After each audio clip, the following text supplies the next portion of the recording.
રસોડામાં મોકલું. રસોડામાં એક કામ કરતી સ્ત્રી હતી. એને માછલું ચીરું તો અંદરથી જીવતો બાળક નીકળ્યું.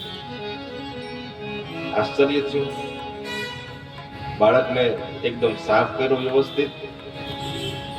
રતિ વિચારે છે કે આ કેમ થયું, કોણ હશે આ? ત્યાં તો નારદજી આવ્યા. નારદજીએ કહ્યું કે રતિ, આ કૃષ્ણ અને રૂક્મિણીનો પુત્ર છે પ્રદ્યુમ્ન. રતિ, તમે કોઈ સામાન્ય નથી, તમે કામદેવની પત્ની રતિ છો. અને આ જે કૃષ્ણનો પુત્ર છે ને, એ પૂર્વનો કામદેવ છે. એ કામદેવ તમારો પતિ છે, જેને તમે અત્યારે માછલામાંથી બહાર કાઢ્યો છે.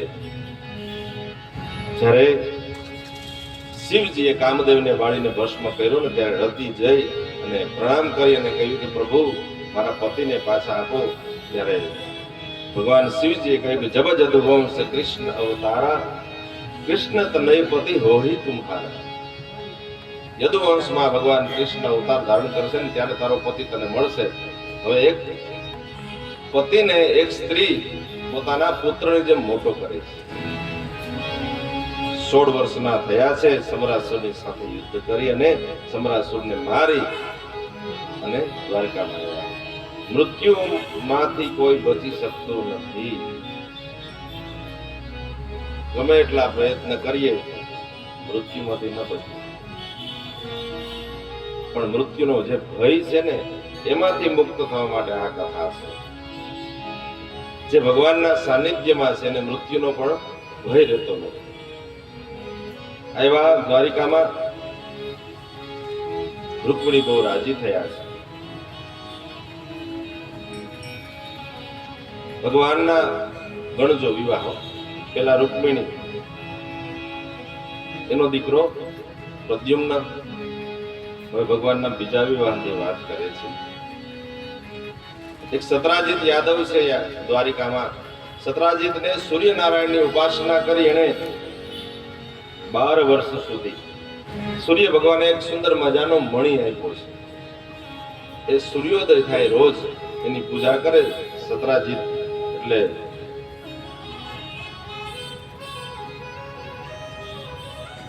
એમાંથી 8 ભાર સોનું આપે છે. 8 ભાર એટલે 160 તોલા સોનું રોજનું આ મણી દ્વારા મળતું. સત્રાજીતને કોઈ એક વખતે શ્રી કૃષ્ણએ કહ્યું કે આ મણી ભગવાનની ઉપાસનાથી મળ્યો હોય ને, ગળામાં પહેરીને ન ફરાય. ત્યારે સત્રાજીતને ગમ્યું નહીં.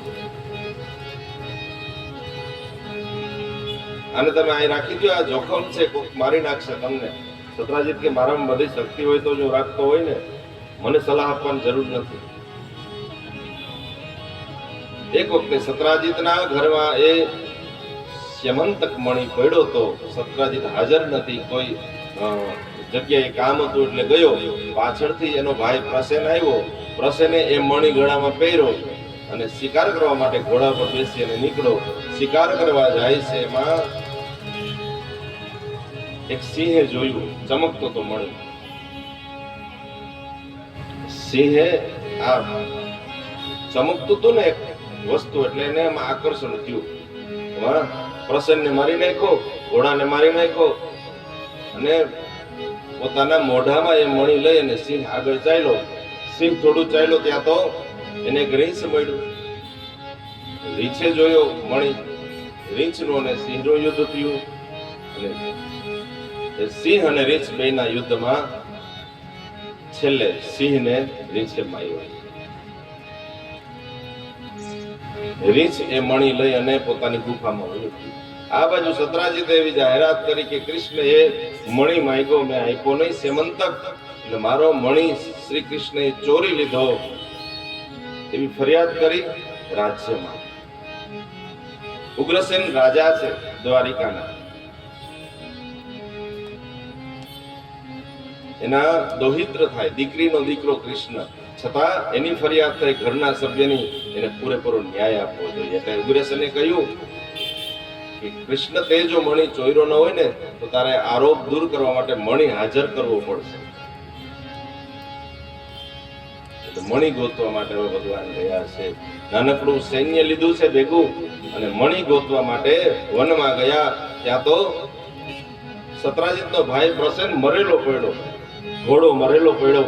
ત્યાંથી પગલા શરૂ થયા સિંહના પગલા પૂરા થયા. ત્યાં સિંહ મરેલો પડ્યો અને ત્યાંથી એક ત્રીજા પગલા શરૂ થયા રીંછના. ભગવાન 64 કળામાં નિપુણ થયા છે. એમાંની એક કળા છે પગેરું પારખવા. એ પગલા જતા હતા ગુફામાં. સાથે એનું જે સૈન્ય હતું એને કીધું કે તમે અહીંયા રહ્યો બધા ગુફાની બારોબાર, 12 દિવસ સુધી મારી રાહ જોજો. જો હું ન આવું તો તમે પાછા દ્વારિકા ચાલ્યા જાજો. મારી જરાય ચિંતા કરતા નહીં, હું મારી રીતે આવી જઈશ. અંદર ગયા ને ત્યાં તો એક આ રીંછની કન્યા આ મણીથી રમતી. કઈ ગુફા છે આ? જાંબુવતી. આપણી બાજુમાં અહીં સુધી એવા ભગવાન રાણાવાડ. જાંબુવતી રીંછની પુત્રી, પોતાની દીકરી નથી, પાલક પુત્રી છે. સ્યમંતક મણીથી રમતી હતી. ભગવાનને જોયા ને એટલે તરત જ ચીસ નાખવા લાગી, રાડો નાખવા લાગી અને રીંછ આવ્યો જાંબુવંત. ભગવાનને કીધું શા માટે આવ્યા? તો કે આ મણી જોઈએ. સ્યમંતક મણી એમ મળે નહીં કે ચોરી નથી લઈ આવ્યો, સિંહને મારી લઈ આવ્યો, પરાક્રમથી લીધો. તો યુદ્ધ થશે તો ભલે થાય. બે જણા યુદ્ધ કર્યું. 28 દિવસ સુધી યુદ્ધ થયું અને છેલ્લે જાંબુવાને કીધું કે મને કોઈ હરાવી ન શકે.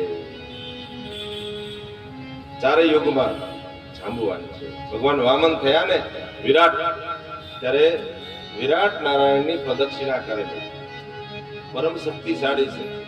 પછી રામાવતારમાં જાંબુવંતજીએ ત્યાં પણ મદદ કરી ભગવાન રામને. છેલ્લે યુદ્ધ પૂરું થયા પછી બધાને કઈ ને કઈ વરદાન આપતા હતા. ત્યારે જાંબુવંતને પૂછ્યું કે બોલો તમારે શું જોઈએ? જાંબુવંતે કીધું મારી સાથે યુદ્ધ કરો, મને યુદ્ધમાં તમારા દ્વારા જ સંતોષ મળશે.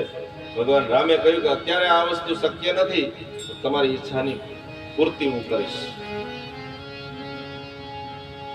જાંબુવંતે કહ્યું કે આપ કોઈ સામાન્ય ન હોય, બોલો કોણ છો આપ? મને કોઈ હરાવી ન શકે. ત્યારે શ્રી કૃષ્ણએ કહ્યું કે જાંબુવંત હું તમારો રામ છું. જાંબુવંત કે એમ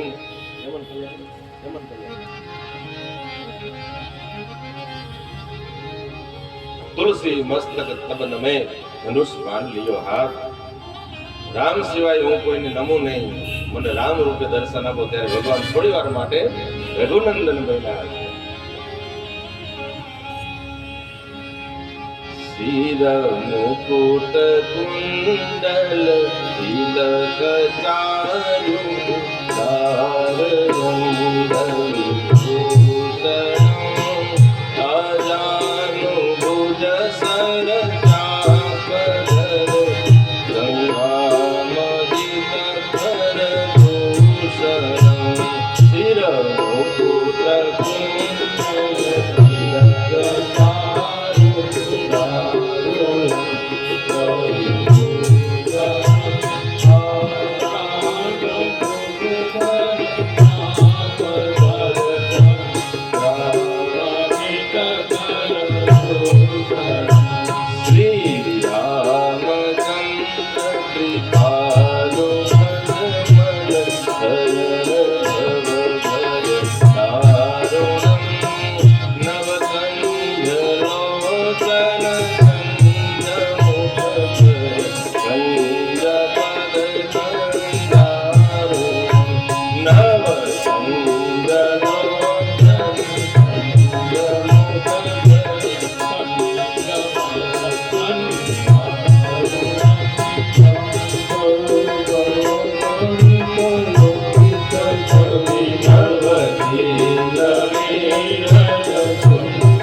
શિર મુકુટ કુંડલ તિલક ચારુ ઉદાર અંગ વિભૂષણમ. ભગવાન રામના રૂપે જાંબુવંતીજીને દર્શન. પ્રણામ કર્યા જાંબુવંતે. ભગવાને કીધું કે જાંબુવંતજી મને આ મણી આપી દો. આના માટે તમારે બહુ તકલીફ વેઠવી પડી. જાંબુવંત કેમ મણી મળે નહીં? કેમ? મેં મારી દીકરીને આપી દીધો. હવે દીકરીને આપેલું હોય પાછું લેવાય નહીં. એક રસ્તો છે, એની હારે વિવાહ કરો તો કન્યાદાનમાં આપો. હવે ભગવાનને વિવાહ કરવો કે ન કરવો, ઘણી વાતો કરતા હોય.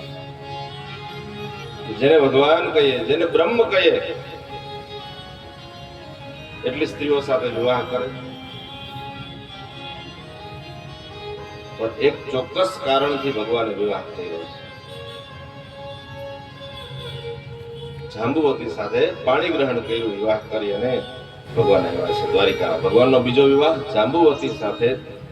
ભગવાને સત્રાજીતને સેમંતક મણી આપ્યો કે લ્યો આ મણી તમારો જ ભાઈ મણી લઈ ગયો તો એને સિંહે મારી નાખ્યો. એની પાસેથી એક રીંછ પાસે અને ત્યાંથી હું લઈ આવ્યો. આમાં તમારે લગ્ન કરવા પડ્યા ભગવાન. સત્રાજીતને હવે અફસોસ થયો. સત્રાજીતની દીકરી છે સત્યભામા. એની સગાઈ થઈ ગઈ છે સતધન્વા સાથે. સગાઈ થઈ ગઈ છે. સત્રાજીતને એમ થયું કે મેં કૃષ્ણની ઉપર ખોટો આરોપ મૂક્યો, મારી બહુ મોટી ભૂલ થઈ ગઈ.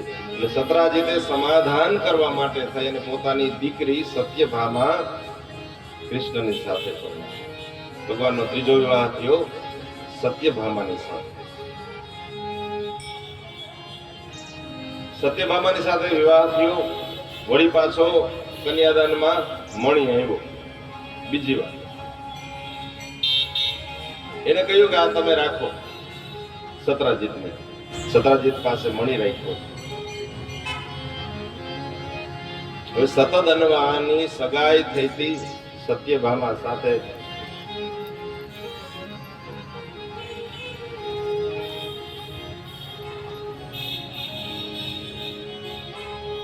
એને આ ગમ્યું નહીં. એને સત્રાજીતને તલવાર મારી ધરતી મસ્તક અલગ કરી અને સત્રાજીતને મારી નાખ્યો. મણી લઈ અને સતધન્વા અક્રૂરજી પાસે ગયો છે. અક્રૂરજીએ કહ્યું કે હવે તને મૂકશે નહીં. બહુ ખોટું કર્યું તે સત્રાજીતને માર્યો. ભગવાન હતા ઇન્દ્રપ્રસ્થ, ત્યાં સમાચાર આવ્યા છે એટલે ભગવાન તરત જ પાછા દ્વારિકા આવ્યા. સત્યભામાને કોઈ ભાઈ નહોતો એટલે ભગવાન પોતે એનો અગ્નિ સંસ્કાર અંત્યેષ્ટિ કર્મ બધું કર્યું છે. અક્રૂરજી પાસે મણી આવ્યો એટલે અક્રૂરજી મણી લઈને કાશી વયા ગયા. રોજનું 160 તોલા સોનું આવે તે દાન આપે, એકદમ યજ્ઞો કરે છે. સોનાના પગથિયા ઘાટ બનાવી નાખ્યા. એનું નામ છે મણિકર્ણિકા ઘાટ. અત્યારે છે, સોનું નથી પણ ઘાટનું નામ છે મણિકર્ણિકા ઘાટ. એ અક્રૂરજી બનાવે છે. આ બાજુ સતધન્વાને બીક લાગી. ભગવાનને ખબર પડી કે સતધન્વાએ આ કામ કર્યું છે.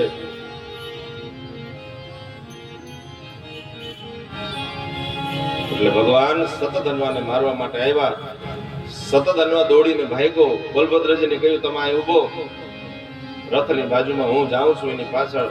અને દોડીને ભગવાન ગયા છે સતધન્વા પાછળ.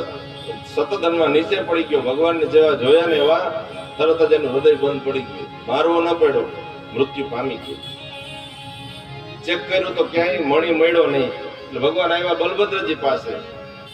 કૃષ્ણ મણી લઈ આવ્યો? ભગવાન કે લઈ આવ્યો નથી, એની પાસે હતો જ નહીં, ખોટો મળ્યો. બલભદ્રજી કે એમ કે ને કે મણી તારે એકલાય રાખવો છે. એ મિથિલા જનક રાજાની નગરીમાં રીસાઈને વયા ગયા. આ બાજુ ભગવાન ઘરે પહોંચ્યા. સત્યભામાએ કીધું કે મણી લઈ આવ્યા? તો કે ના, મણી સતધન્વા પાસે તો હતો નહીં, બિચારો ખોટો મર્યો. એટલે સત્યભામાએ કહ્યું કે સાચી વાત કરી દો ને કે મોટા ભાઈને મણી આપી દીધો ને રવાના કરી દીધા. ભગવાન કે આ મણીનું કરવું શું? સમતક મણી આવ્યો ત્યારનો અશાંતિ છે. ઉદ્વેગ છે. પછી તો અક્રૂરજીને પાછા બોલાવે છે. ભગવાને ભરી સભામાં બધાને બતાવ્યું કે આ સેમંતક મણી એવી કોઈ પણ સંપત્તિ આપણા ઘરમાં હોવી ન જોઈએ કે જે સંપત્તિથી આપણો પરિવાર એમાં ઉદ્વેગ થાય, અશાંતિ થાય. એ સંપત્તિ વિનાના સારા માટે આ સંપત્તિ જોઈએ ને એને મણીને સમુદ્રમાં ફેંકી દીધી. ભગવાનનો વિવાહ થયો છે સત્યભામા સાથે.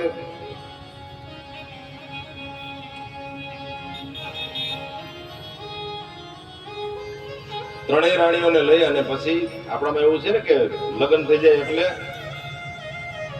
આટો દેવા જાય બધા. અમુક ક્ષેત્ર પ્રમાણે એના નામ આપ્યા છે. આપણે આઈ નહીં પણ આગળ જાય ને તો રોટલો ખાવા જાવ એમ કહે. ત્રણેય રાણીઓને લઈ અને કુંતા ફાઈને ત્યાં ઇન્દ્રપ્રસ્થમાં ગયા છે. બધા આનંદ પ્રમોદ કરે છે. સાંજના સમયે બધા યમુનાના કિનારે ફરવા નીકળ્યા ત્યારે ખેડૂતના ખેતરમાં શેરડી ઉભી હતી. બધાને ઈચ્છા થઈ.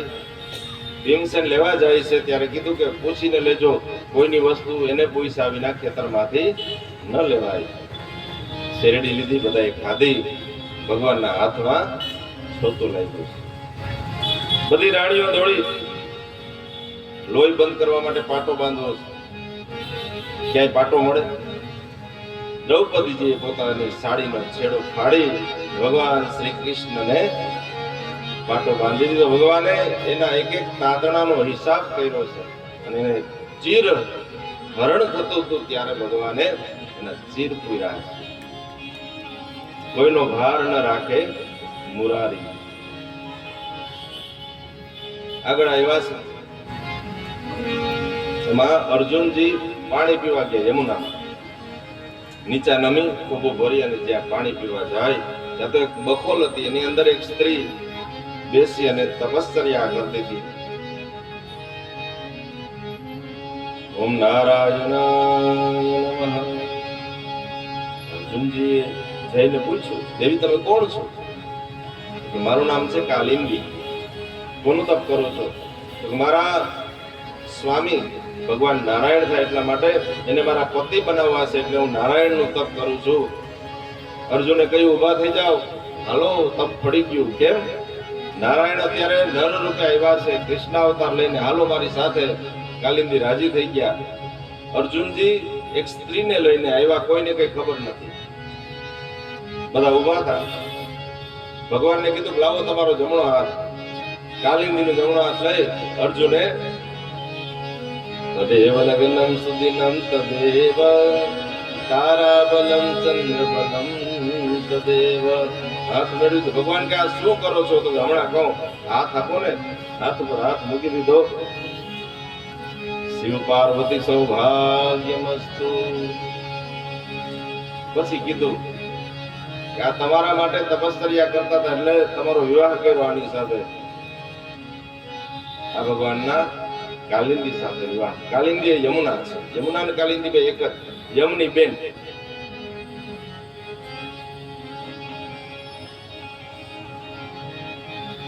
એ જ રીતે મિત્રવિંદા સાથે જે ભગવાનના ફઈની દીકરી છે, રાજાદી દેવી એમના ફઈ છે, એની સાથે સ્વયંવરમાં વિવાહ કર્યો છે. છઠ્ઠા લગ્ન ભગવાને સત્યા સાથે કર્યા. ત્યારે તો પરીક્ષા કરતા ને. 7 આખલાને જે એક જ સમયે સાથે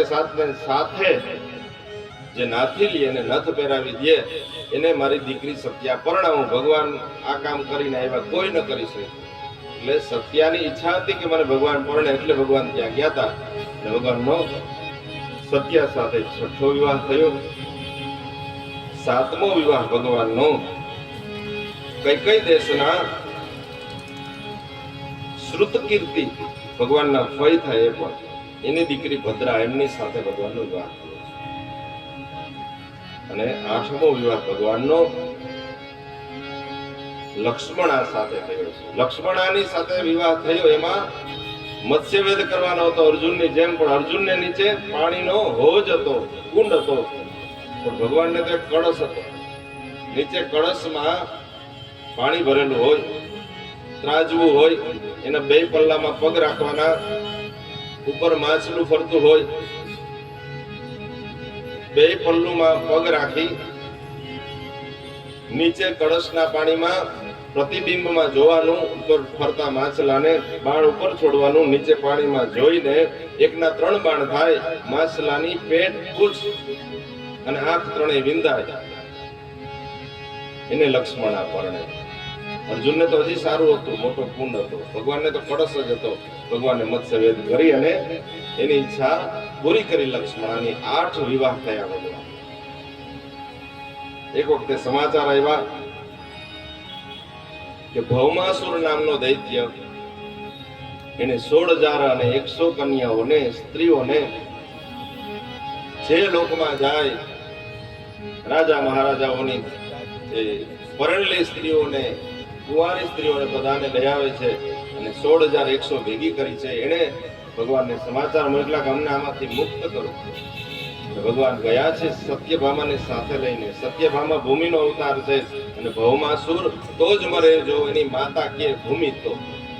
સત્યભામાને સાથે લઈ ગયા, યુદ્ધ કરી અને ભૌમાસુરનો વધ કર્યો છે. 16,100 કન્યાઓ એને મુક્ત કરી. ત્યારે બધી જ સ્ત્રીઓએ હાથ જોડી અને કહ્યું કે હે પ્રભુ, હવે મારો કોઈ સ્વીકાર ન કરે. ત્યારે એવો સમય હતો કે જે સ્ત્રીનું હરણ થયું હોય એને પછી પતિ પણ ન સ્વીકારે અને પિતા પણ ન સ્વીકારે. હવે અમે કલંકિત કહેવાય, અમને કોઈ સ્વીકારશે નહીં. અમને તમારી સાથે રાખો, અમે તમારી દાસી થઈને રહેશું, તમારા કામ કરશું. ભગવાન કે દાસી નહીં, એક નામ જ આપી દઉં. જો એમને સાથે લઈ જાય તો સમાજ છે ભાઈ, ગમે એવી વાતો કરે. 16,100 ને સ્ત્રીઓને રાખીને કૃષ્ણ બેઠા છે, એમ નહીં. મારી પત્નીનો હોદ્દો, દરજ્જો આપો એટલે સમાજ કોઈ એમ ન કહે એમને ત્યાં રાખીને બેઠો. અને 16,100 સ્ત્રીઓની ઉપર કૃપા કરવા માટે ભગવાને એક જ મુહૂર્તમાં 16,100 સ્ત્રીઓ સાથે વિવાહ કર્યો. કરુણા કરી છે ભગવાન. ભગવાન બન્યા છે 16,108 ના પતિ. દરેક રાણીથી 10 પુત્ર થયા અને 1 પુત્રી, 1 કન્યા થઈ અને 10 દીકરા થયા છે. શ્રીમદ ભાગવતમાં એના શિક્ષકોની સંખ્યા બતાવી છે. કલ્પના કરજો કે યાદવ કુળ કેવડું હશે. 3,88,00,000 શિક્ષકો યાદવ કુળને ભણાવવા વાળા હતા. 3,88,00,000.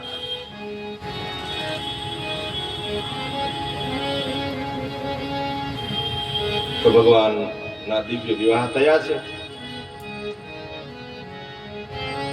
રૂકમિણીનો ભાઈ રૂકમી, એની દીકરી રૂકમવતી, એનો વિવાહ પ્રદ્યુમ્નની સાથે થયો. પેલા બેન આપી, પછી દીકરી આપી, એક જ ઘરમાં. એ પછી પૌત્રી રોચના એ પ્રદ્યુમ્નના પુત્ર અનિરુદ્ધની સાથે પરણાવી. અને એ અનિરુદ્ધના 2 વિવાહમાં ઝઘડો થયો હતો. રોચના સાથે જયારે વિવાહ થયો ને ત્યારે બલભદ્રજીને જાનમાં વડા તરીકે મોકલા. ભગવાન કે મોટા ભાઈ તમે જાઓ. એમાં જાન લઈને જતા ઘણા દિવસો રોકાતા ને ત્યાં એમાં બધા દ્યુત રમતા હતા. એમાં બલભદ્રજીને આવડતું નહોતું. બધા કપટ કરીને એને હરાવતા હતા. આકાશવાણી થઈને આ તો ક્રોધનો અવતાર. હળ ને મુસળ બાજુમાં જતા. રૂકમીને હળ મુસળથી મારી નાખ્યો. જાનમાં ગયા હતા અને વેવાઈને જ માર્યો. કૃષ્ણના મોટા ભાઈએ રૂકમિણીના ભાઈને માર્યો અને પાછા આવ્યા જાન લઈને અને યુદ્ધ થયું. પછી તો રોચનાને લઈને આવ્યા. પણ રૂકમિણીને ખબર હતી કે મારા ભાઈને માર્યો હોય ને એનો અપરાધ એવો હોય જ, નહીતર મારા જેઠ એને મારે નહીં. આ વિશ્વાસ સાથે પરિવાર હતો. એક શબ્દ બોલ્યા નથી રૂકમિણી. નહીતર કૃષ્ણના ભાઈએ રૂકમિણીના ભાઈને માર્યો. એક શબ્દ બોલ્યા. એના બીજા વિવાહ થયા છે અનિરુદ્ધના ઉષા સાથે, જેને આપણે ઓખા કહીએ. અને ત્યારે પણ યુદ્ધ થયું છે. ઉષા ચિત્રલેખા સાથે રહીએ છે. બાણાસુર એની પુત્રી છે. સ્વપ્નમાં શ્રી કૃષ્ણના આ પૌત્રને જોયું અને ચિત્રલેખા વિધાતાનો અવતાર છે, ચિત્ર બનાવવામાં કુશળ છે, બધા ચિત્રો બનાવ્યા. બાણાસુરને વરદાન આપ્યું હતું કે તારી દીકરીનો વડ સસરો એ તારું બળ ઉતારશે, એટલે એને બેયને એકલી રાખી છે. એટલે ઉષાના વિવાહ થયા છે, એનું હરણ કરી લઈ આવી રાત્રિના સમયે ચિત્રલેખા, અને ત્યાં એકલ દંડીઓ એ મેલ કહેવાતો લાકડા, એમાં એને રાખી દીધી. ત્યાંનો વિવાહ થયો. હવે બે સ્ત્રી એકલી રહેતી હોય, ત્રીજો પુરુષ રહી એટલે ખબર પડે. બાણાસુરને ખબર પડી. બાણાસુરે અનિરુદ્ધને પકડી લીધા. ભગવાનને ખબર પડી અને આવ્યા. સામસામા યુદ્ધ થયા છે. એક ભગવાન શિવનો ભક્ત છે, એક નારાયણનો ભક્ત છે. એક ખુદ નારાયણ છે. યુદ્ધ થયા છે. છેલ્લે ના અનિરુદ્ધને લઈ અને ઉષાને ઓખાને લઈ જાય. ચૈત્ર મહિનામાં ઓખા હરણની કથા સાંભળવાનું બહુ મહત્વ છે.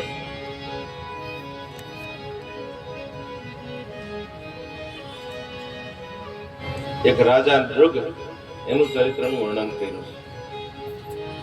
બાળકો બધા રમતા હતા. કુવામાંથી દડો કાઢવા માટે કીધું. ભગવાનનો સ્પર્શ થયો એક કાચિંડાને. કાચિંડામાંથી એક પુરુષ પ્રગટ થયો. બોલો, કોણ છો તમે? મારું નામ છે નૃગ, સૂર્યવંશમાં છે. નારાયણ ભગવાન નાભીમાં કમળ, એમાં બ્રહ્મા, મંથી, મરીચી, મરીચીના કશ્યપ એટલે કે સૂર્ય, સૂર્યના સંજ્ઞા દેવીથી 10 પુત્ર થયા. એમાંના એક નૃગ, ઇક્ષ્વાકુ, નૃગ, સર્યાદી, દિષ્ટ, દૃષ્ટ, 10 પુત્ર થયા. એ આ નૃગ. શા માટે તમારે કાચિંડું બનવું પડ્યું? તો કે બ્રાહ્મણોને મેં દાન આપ્યું, પણ હું ન્યાય ન કરી શક્યો. એક જ ગાયનું 2 વાર દાન થયું. બ્રાહ્મણોને ઝઘડો થયો. બ્રાહ્મણો ગાય માટે ઝઘડા નહોતા, પણ બે નક્કી કરીને ગયા હતા કે દાન કોઈ દેતું હોય તો વિવેક બુદ્ધિથી દેવું જોઈએ. દાનનું મહત્વ છે. વૃથા વૃષ્ટિ સમુદ્રેષુ વૃથા તૃપ્તસ્ય ભોજનમ. સમુદ્રમાં ગમે એટલો વરસાદ પડે એનો કોઈ મતલબ નથી. પાક વાવ્યો ખેતરમાં ક્યાં જરૂર હોય.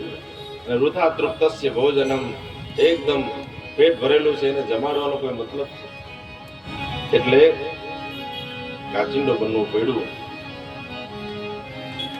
ભગવાને કહ્યું કે જોયું, બ્રાહ્મણનો અપરાધ કર્યો, રાજાને કાચિંડો બનવું પડ્યું. ભગવાને એક સંદેશ આપ્યો છે યાદવોને, માણસ ઝેર પીવે ને તો એકલો મરી જાય.